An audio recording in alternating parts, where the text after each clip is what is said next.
আমরা এমন একটি পাত্রী চাই যে না যে যিনি নাকি আমাদেরকে উন্নয়ন করতে চায়। এবং আমরা চাই একটি নিরপেক্ষ প্রশাসন ব্যবস্থা, যেখানে আমরা শান্তিপূর্ণভাবে ভোট দিতে পারবো। সাধারণ মানুষ যারা আছে তারা শান্তিপূর্ণভাবে ভোট কেন্দ্রে যেতে পারবে। ত্রয়োদশ জাতীয় সংসদ নির্বাচন আসন্ন, তারই ডামাডোল বাজছে শহর গ্রাম সর্বত্র। দুর্গম চরাঞ্চল, কিন্তু এই নির্বাচনী যে আমেজ, সেই আমেজ উৎসব থেকে দূরে নয়। এখানেও চলছে দুর্গম চরাঞ্চলেও যারা বসবাস করেন তাদের মাঝেও চলছে নির্বাচনী উৎসব। আমরা আজ এসেছি চাঁদপুর ৩ আসনের ইব্রাহিমপুর দুর্গম চরাঞ্চলে। কথা বলতে চাই এখানকার মানুষ কি ভাবছেন তারা আসন্ন ত্রয়োদশ জাতীয় সংসদ নির্বাচন নিয়ে।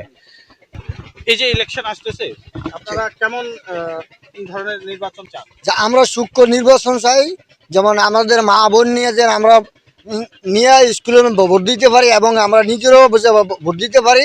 আমাদের নদী অঞ্চল ভাঙ্গা, আমাদের পুরো আমরা গরিব মানুষ, আমরা অসহায় ভরে রয়েছি। আমরা এমন একটি পাত্রী চাই যে না যে যিনি নাকি আমাদেরকে উন্নয়ন করতে চায়, তাদের আমাদের যে ভোট কেন্দ্র নিয়ে তারা আমরা সূক্ষ্ম নির্বাচন যেন আমরা থাই কমিটির একটা বান আমরা চাই, যাকে নিয়ে আমরা যেন দুনিয়াতে আশাবাসা করে চাইছি যেন আমরা তাকেই আমরা ভোট দিব, যে আমাদের উন্নয়ন করতে পারে, এই বলে আমার আশা। আমরা কথা বলতে চাই আরেকজন ভোটারের সাথে।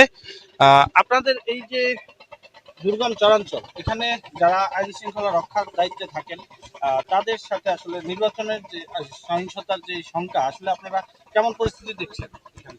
আসলে আমরা এখন যে পরিস্থিতি দেখতেছি, এখানে কিছুটা সংখ্যা রয়েছে। তো আমরা চাই নির্বাচন আসার আগ মুহূর্তে ইনশাল্লাহ এই সংখ্যাও কেটে উঠবে।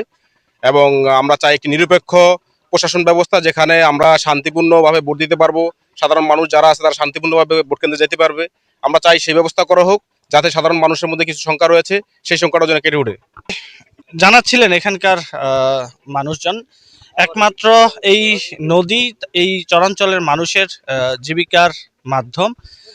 নির্বাচনে তারা এমন প্রতিনিধি চান যারা এই চরাঞ্চলে যারা বসবাস করেন তাদের চিকিৎসা, স্বাস্থ্য, শিক্ষা সর্বক্ষেত্রে যারা অবদান রাখবেন, তারা তেমন একজন প্রার্থীকে চাঁদপুরের এই আসনটি থেকে নির্বাচিত করবেন বলে তারা প্রত্যাশা করছেন।